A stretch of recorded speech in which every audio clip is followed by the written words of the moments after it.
এলেম নাই, নিজে উট কুরবানি করতে পারে না।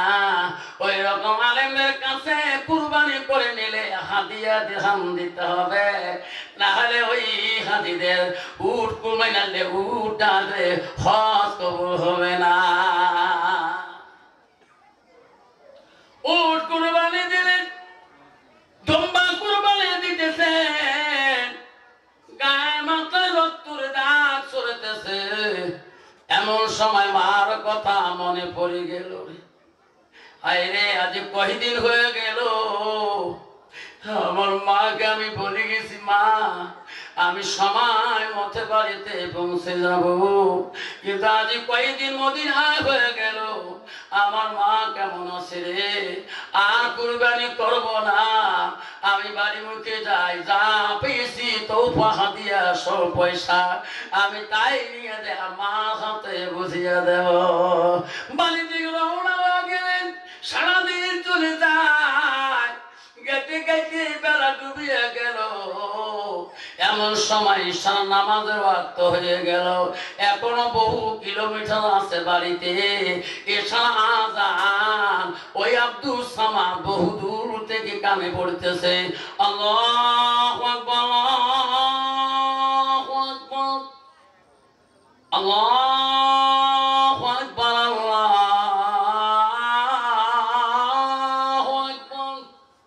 আব্দুল সামাদ কইতে মসজিদ সারাদিনে জামাতে নামাজ পড়তে পারি, একা একা করছিলাম, এত ঈশার নামাজটা আমি জামাতে পড়তে পারি, মানে ভালো কিছু দূর গেলে মসজিদকে পাওয়া যাবে, আজান যখন শোনা যায়।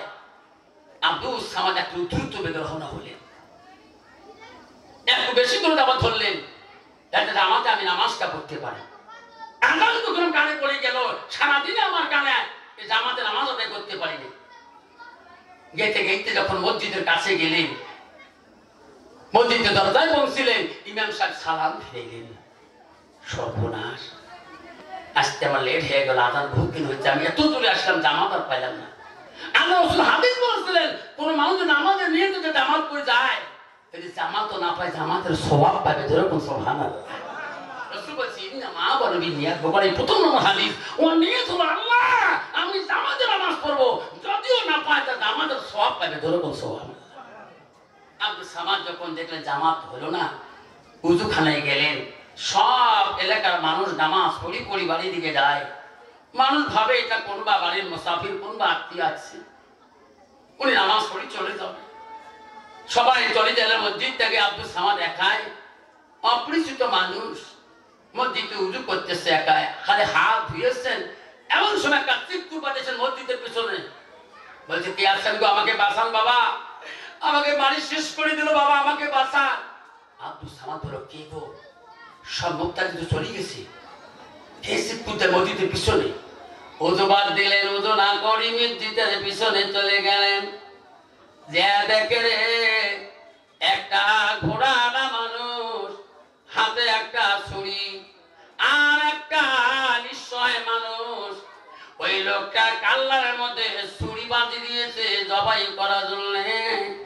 আব্দুল সামাদ বলল ভাই মানুষটা জবাই করিস না, পাপ হয়ে যাবে, গোনা হয়ে যাবে, আল্লাহ তো জায়গা দেবে না। বলতে না বলতে ওই দুষ্ট ঘোড়াওয়ালাটা এই মানুষটাকে কাল্লাটাকে সাত করে দোখণ্ড করে দিলে, জবাই করে মার্ডার করে চলে গেলেন। আব্দুল সামাদ তো ওই দেশে বাড়ি না, সব মুক্তা দিয়ে বাড়ি দিকে গেলেন, খানা খাবে ঘুমাইবে, এবার চিকুর দেয় ভাই রে তোমার সমাজে মানুষ মারার হয়ে গেল, ভুল হয়ে গেল, আমি এই দেশের মানুষ না, কে গো কে খুন হয়ে গেল আমি চিনি না। যে মুক্তা দিয়ে নামাজ পড়ে গেলেন, কানে আওয়াজ দেয় খুন হলো মসজিদের পিছনে, আমি এক্ষুনি নামাজ পড়ে আসলাম, একটা মানুষকে সারে আসলাম, সবাই যে দেখে ওই লোকটা চিৎকার দিতেছে, ভাই তোমার কি হলো, তুমি এত চিৎকার দিছো কেন? আব্দুল সামাদ বলো ভাই আমার বাড়ি বহু দূরে, তোমার মসজিদের পিছনে খুন হয়ে গেছে, আমি চিনি না লোকটা, তোমার সমাজের না অন্য সমাজের। ওই জবাই করে লোকটা খুন করি পালে গেছে ভাই, আমি লোকটা আটক করতে পারি নাই। গ্রামের মানুষ সবাই লক্ষ্য করে দেখলো, হায় রে যে লোকটা খুন হয়ে গেল ওই লোকটা ওই সমাজের একজন মহৎ মানুষ। ভাই তোর গায়ে রক্ত কেন, তোর জামায় রক্ত দাগ কেন, তোর ব্যাগের ছুরি রক্ত কেন? আব্দুল সামাদ উট কুরবানি করেছে, কুরবানি রক্ত গোলা গায়ে সিটে সিটে হয়ে আছে, ছুরিটা মোছার সময় পায় নাই, রক্ত মাখা ছুরি নিয়ে বাড়ি মুখে রওনা হয়ে গেছে। গ্রামের মানুষ বলল ভাই রে এই খুন তুমি ছাড়া কেউ করে নাই, তুমি মানুষটা আমার গ্রামের মহৎ মানুষটাকে কেন তুমি জবাই করলি?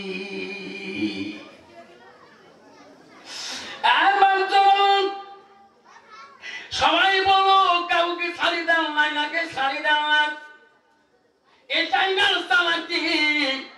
ইনি মাদার করি খুন করি পালাইতে পারে না, এখন নিজেই ঠিক করে দিছে ধরো ধরো মারো, পিঠাই করলে শিকার হয়ে যাবে।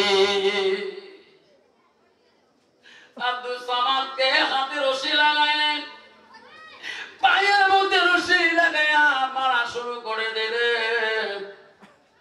সবার পা ধরে হাত ধরে বাবা বলেন আমি খুনি না, আমি কোন খুনির আসামি না, আমি একজন নামাজি, আমি একজন নামাজি গো, আমাকে নামাজ পড়তে দাও, আমাকে 2 রাকাত নামাজ পড়তে দাও।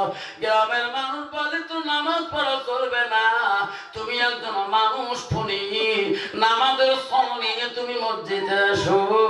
এই কথা বলে আর পেটে শরীরের চামড়া গুলো ছিটকি ছিটকি যায়, জীবন চলে না। সবার হাত পাও ধরে বাবা আমাকে মারবেন না, আমি তোমার গ্রামের মানুষ খুন করি না। গ্রামের সবার কাছে কান্দে, জীবনটা ভিক্ষা চায়, আমাকে মারবেন না। এই পৃথিবীর জগতে আমার আপনজন কেউ নাই, আমার ভাই নাই, আমার বোন নাই, আমার আব্বা নাই। এই খবর পালে আসবে বাইরে আমার একটা শুধু মা আছে, মরণের আগে আমার মাটাকে এক নজর দেখতে দেবেন। তোরা যদি পথে মারি শেষ করে দেন, আমি আমার মার কাছে আমি ঋণ হয়ে তাই যাব, তোমার কাছে আমি জীবন ভিক্ষাটা আমি আমি আমার মা কথা দিয়ে মদিনে গেছি, আমার মা বলছে আমি আসি দেখা করবো, তোরা যদি পথে আমাকে শেষ করে দেন, আমার মা মদিনার দিকে তাকে মরণের আগে আমার মাটাকে একটু দেখতে দিবেন। সবাই বলো না, হাতে রশি লাগালেন, টানিয়ে টানিয়ে দেশের বাদশার দরবারে নিয়ে গেলেন। বাদশাকে বলল মহারাজ ইনি আমার সমাজে একদম মহৎ মানুষকে বড় জ্ঞানী গুণী নেতাকে জিন্দাতে জবাই করে দিয়েছে, আমরা গ্রামের মানুষ সাক্ষী, আমরা বিচার করব না, আমরা তোর কাছে তোমার কাছে নেই বিচার চাই। বাদশা বললেন বাবা সত্যি নাকি খুন করেছে? হ্যাঁ প্রমাণ, গায়ে দেখো রক্ত ছিটা, ব্যাগে আছে জবাই করো ছুরি, ধারওয়ালটা ছুরিটা। মহারাজ আর কি প্রমাণ চান? গ্রামের মানুষ আমরা সবাই দেখেছি। বাদশাগুলো টেনশন নাই, আমার বন্দিশালায় রাখি দাও, আমি বাদশার নাই প্রাণ বাদশা। কথন বিল কথন, কথনের বিপরীত কথন, মাদারের বিপরীত মাদার, খুনের বিপরীত খুন। উনি যদি খুন করে দিয়েছে মানুষকে, আমি বাদশা তাকে খুন করে জিন্দাতে আমি তাকে জবাই করে দিয়ে দেব। বলে মন্ত্রী এই আসামি কাল ফজরের নামাজ বা তোমাকে জিন্দাতে জবাই করে দেওয়া হবে। সাক্ষী প্রমাণ আমার কাছে শেষ। আল্লাহ রাসূল হাদিস বলছে কাল কিয়ামতের ময়দানে 7 শ্রেণীর মানুষকে আল্লাহ আরশের ছায়ার তলে রাখবে। তাতে 1 নম্বর হলো ন্যায়পরায়ণ বাদশা। জোরে বল সুবহানাল্লাহ। ন্যায়পরায়ণ বিচারক বলতো বাবা বর্তমান যুগ জামানায় ন্যায় বিচার আছে? বর্তমান যুগে জামানায় মস্তান যেদি, রায় সেদি, টাকা যেদি, ফতোয়া সেদি, পার্টি যেদি, ফয়সালা সেদি। যেরকম ঠিক না ঠিক? রাসূল বলছে কাল কিয়ামতের ময়দানে 1 শ্রেণীর মানুষ আরশের জান্নাতের আরশের নিচে থাকবে। সেই 1 নম্বর হলো ন্যায় বিচারক। যেরকম সুবহানাল্লাহ। বাদশা বলে দিয়েছে আমি মুত্তাকিন, আমি পরহেজগারী, আমি ন্যায় বিচারক। সাক্ষী প্রমাণে ধরেছি আমি মুত্তাকিন, নামাজ পড়ছিল, ইনি জবাই করে দিয়েছে। দারওয়ান ওই লোকটাকে নিয়ে বন্দিশালায় রাখি আজকে দেশে ঘোষণা করে দাও সকালবেলায় এই মানুষটাকে বাদশা নিজ হাতে জবাই করে দিবে। সকালবেলা ফজরের নামাজ হয়ে গেল, মানুষকে খুন করার জন্য বাদশা নিজ হাতে জবাই করবে। দেশের মানুষ সবাই আসলো, গ্রামের মানুষ সবাই দেখার জন্য আসলো। চলো চলো আমার বাদশা ন্যায় বিচারক খুনের আসামিকে নিজে হাতে জবাই করবে। বাদশাকে কোনোদিন মানুষকে খুন করা দেখি নাই। মানুষ খুন ছেড়ে যেন মসজিদের দিকে নামাজের ধাবিত হয়ে যায়। সবে সাদেকের টাইমে হাজার হাজার মানুষ চলে গেল, রাজ দরবারে জায়গা হয়েছে না। বাদশা ঘোষণা করে দিল দারওয়ান রে ওই আসামি কিছুক্ষণ পরে তাকে জবাই করে দেব। আসামির কাছে যে শোনো ওনার কোনো খাবার মন চলে না, কোনো কবার মন চলে। ফাঁসির আসামি যখন নিয়ে যায় ওই তখন জাজম্যান বলে তোমার তো 10 মিনিট পরে ফাঁসি হয়ে যাবে, কোনো কবার মন চলে না, কোনো খাবার মন চলে। ঠিক আছে পৃথিবীর বাদশা, দেশের বাদশা, ভারতের বাদশা, আমেরিকা ফাঁসি দিলেন বাদশা সাদ্দামকে। মরণকালে বাদশা সাদ্দামকে বলল ও সাদ্দাম রে কবার মন চলে না কিনা খাবার মন চলে? সাদ্দাম বলো না না আমার খাবারও মন চলে না, খাবারও মন চলে না। মরণের সময় আমাকে কোরআনটা আনি দাও, আমি বুকের মধ্যে কোরআনটা নিয়ে আমি ফাঁসির মঞ্চে ঝুলতে চাই। জোরে কোন সুবহানাল্লাহ। ইতিহাসের বার্তায় দেশের জন্য জীবন দিলেন সাদ্দাম, মরণকালে কোরআনটা বুকে নিয়ে ফাঁসির মঞ্চে ঢুলল। মুসলমান আজকে বাড়িতে টিভির আদর আছে, সিডির আদর আছে, মোবাইলের আদর আছে, সব জিনিসের কভার আছে। মুসলমানের বাড়িতে কোরআনের কভার নাই। ঠিক না বেঠি? মুসলমানের বাড়িতে দেখবেন এক মোবাইলে বছর 3 বার কভার পাল্টায়। মুসলমানের বাড়ি কোরআন শরীফ চৈত্র মাসে দেখবেন দেখা নাকারি ঘর কোরআন শরীফ, চৈত্র মাসে বৈশাখ মাসে ধুলে দিয়ে কোরআন শরীফ দেখা যায় না। তোমারি দুনিয়া দুশ্মনী নীলা সে দেখো রহমান, কাফেরের হাততে নিধন হইতাছে কি করে মুসলমান। কোরআন ভুলিলাম হাদিস ছাড়িলাম, হাদিস ভুলিলাম কোরআন ছাড়িলাম, তাই তো এত অপমান। কাফেরের হাততে নিধন হইতাছে কি করে মুসলমান। মসজিদ ভুলিলাম মাদ্রাসাও ছাড়িলাম, মাদ্রাসাও ভুলিলাম মসজিদ ছাড়িলাম, তাই তো এত অপমান। কাফেরের হাততে নিধন হইতাছে কি করে মুসলমান। ঠিক না বিঠে বাবা? সোনার চামড়া মুসলমান বাড়িতে বাড়িতে সব জিনিসের যত্ন করি যে টুকরে মনে করি নাই। ন্যাপ কিনলে ন্যাপের কভার লাগায়, তোষকের ব্যাট কভার লাগায়, ড্রেসিং আয়নার মধ্যে আবার এক্সট্রা গ্লাস লাগিয়ে দিয়ে আবার কাপড় লাগায়, ময়লা ঢালতে হবে না। বাড়ির মধ্যে কোরআনটা কোন চুমেও খায় না, যেন ভিন্ন ঠিক। মুসলমানের কত না খুদা কার কত বসবে। বাবা কষ্ট মনে করেন না, আমার পরে মাদ্রাসার বাচ্চারা যাচ্ছেন, যাও। আবার কষ্ট হচ্ছে নাকি? বাচ্চারা যাও, বাধা নাই, বহুদূর থেকে যাচ্ছে, বহুদূর থেকে যাচ্ছে। আব্বাগণ আমার শোনাচ্ছেন, মা বোনেরা শুনে রাখেন। বাদশার কাছে আর্জি করলো, বললো বাবা তুমি কি খাওয়া? মন্ত্রী বলল, যুবক, বাদশা কিছুক্ষণ পর ফাঁসির হুকুমে তো প্রখণ্ড করে দিবে। ফাঁসি দিবে না, তোকে বাদশা নিজ হাত দিয়ে কঠোর করে দিবে। তুই কোনো খাবো না, কোনো কবু? আব্দুল সামাদ বলল, দারোয়ান মন্ত্রী রে, বাদশাকে বলি দাও পৃথিবীর পুরুষ কেউ নাই, আমার বাপ নাই, ভাই নাই, বোন নাই। বাদশার কাছে আসি আরজি করবে, এপ্লিকেশন দেবে, কেউ নাই। আমার মরণের আগে আমার একটা আরজি গো, খাইতে চাই না, আমি কিছুই চাই না। মরণের আগে আমার মাটাকে আমি চিন্তাতে একটা বার দেখতে চাই। নাই দেখবে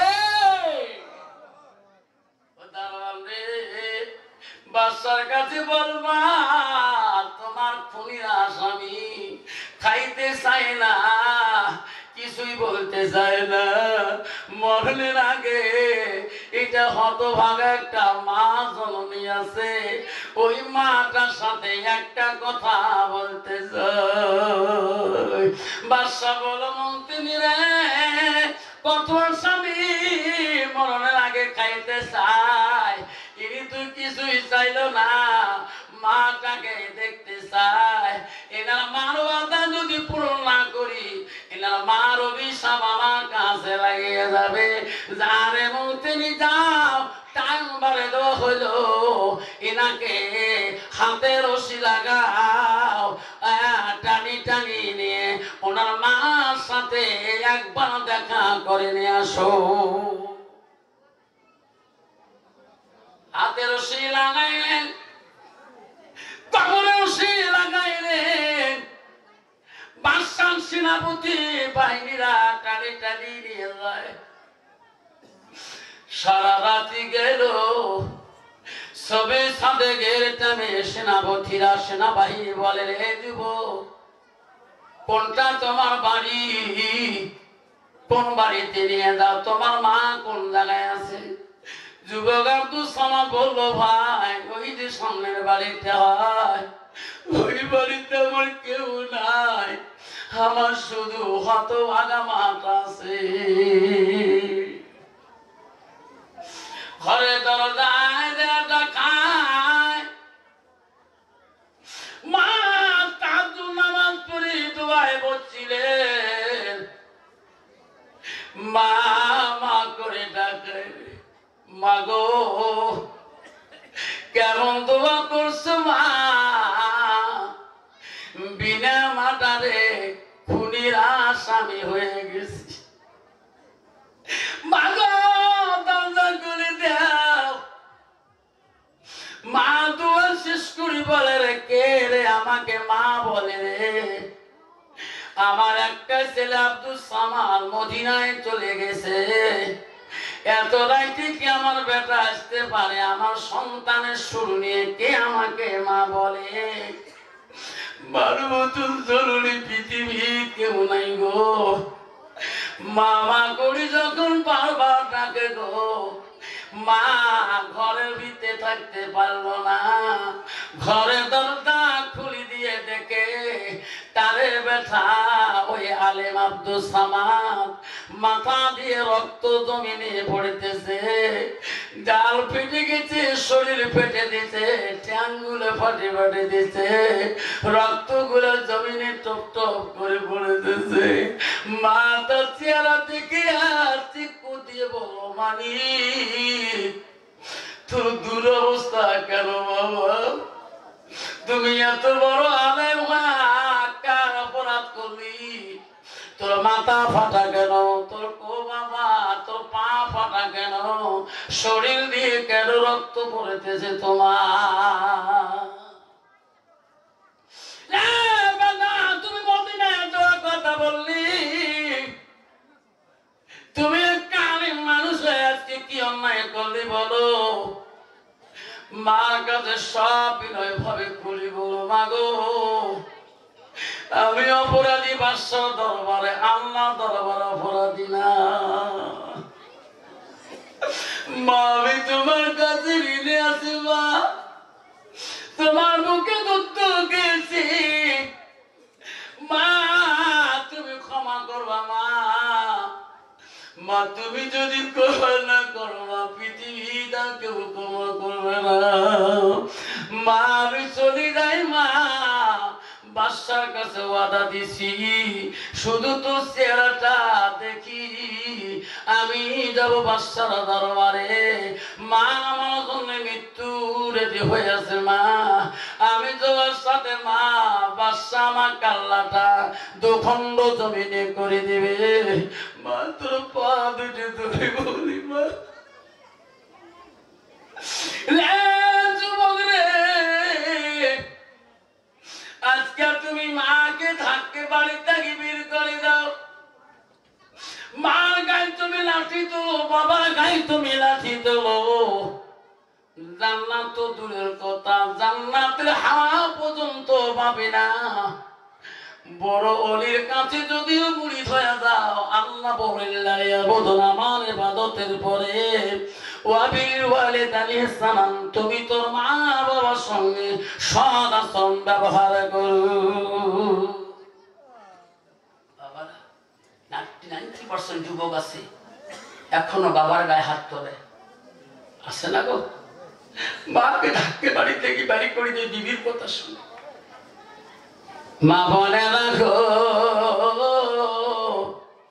শান্তি কেন নাহিরি দুনিয়ায়, গজব কেন আসিল দুনিয়ায়।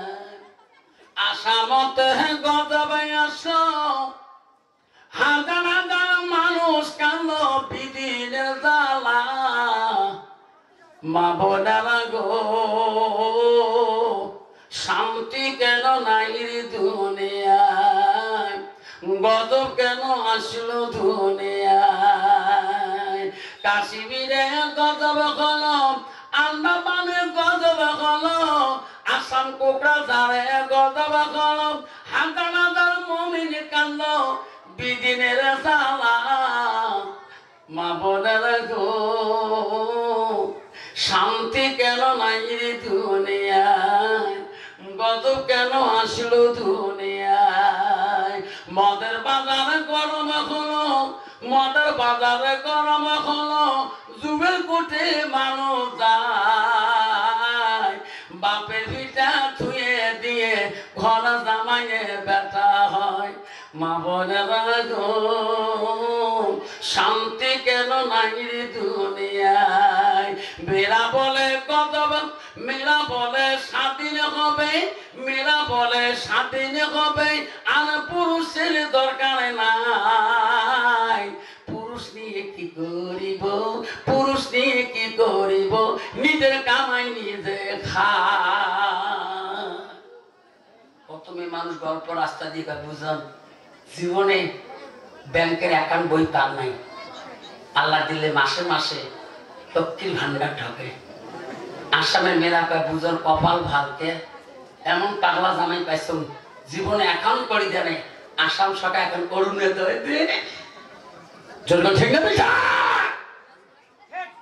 বর্তমান যুগের মেয়েরা স্বামীকে জ্বর পড়ে না, ভয় পড়ে না।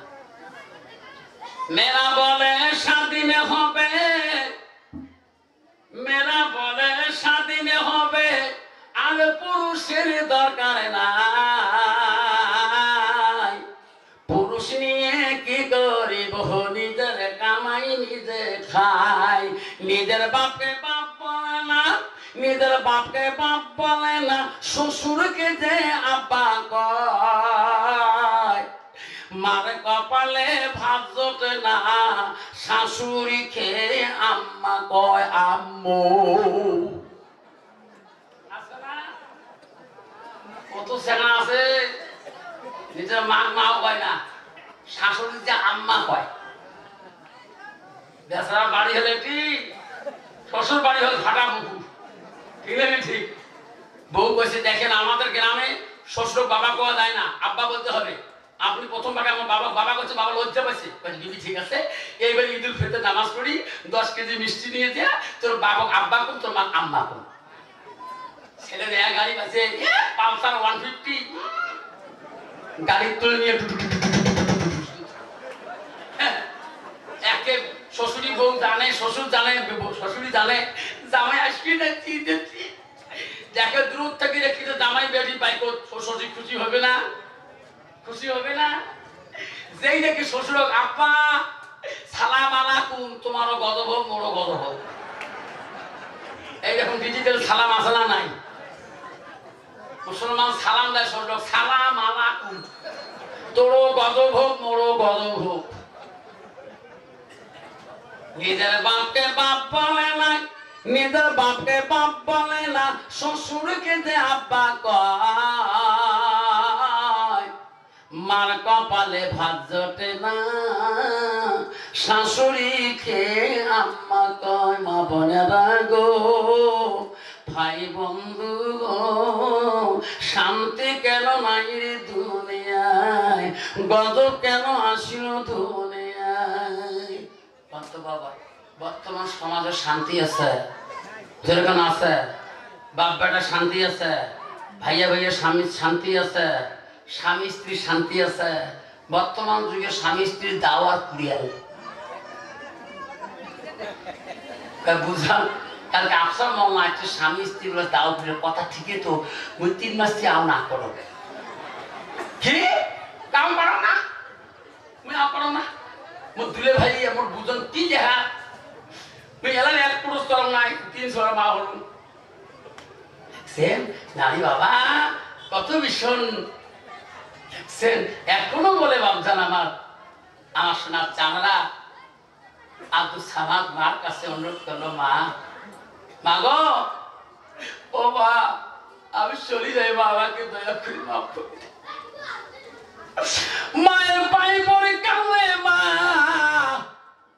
বুকের দুধ খেয়েছে মা, আর জীবনে দেখা পাবো না।